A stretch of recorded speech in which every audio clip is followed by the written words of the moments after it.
Let's give out some team grades for the 2023 season. And this video will be the Big 12. Let's start with the newcomer of the Big 12. We got Cincinnati here. After last year going 9-4, it came to the Big 12 and went 3-9. It was a pretty disappointing year for Cincinnati, and I don't think us as a college football community really understood how these teams would compete in the Power 5 level. Because these teams were at the top of the Group of 5 year in and year out, that really didn't mean anything. So for Cincinnati, it was sadly very disappointing, so I gave them a D+.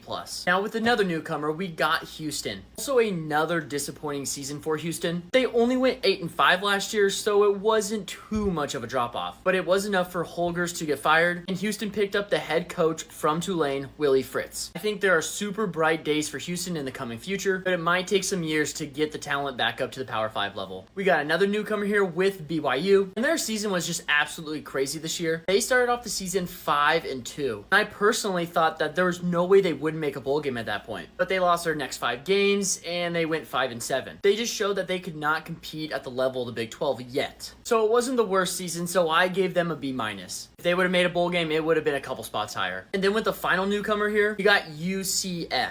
And they did the best out of the 4 newcomers to the Big 12. And they did squeak out a bowl game. A 40-point win to Oklahoma State came in clutch at the end of the season. So while making a bowl game, I gave them a B+ for their season. Next, we got the Baylor Bears. After Aranda's first year at Baylor, we thought he might grow to become one of the best coaches in the Big 12. But lately, they've been kind of on a downward spiral. Last year, they did make a bowl game going 6-7. But as you can see, this year was really bad. They went 3-9 and looked pretty lifeless in most games. So for that, I gave them an F for their seasonal grade.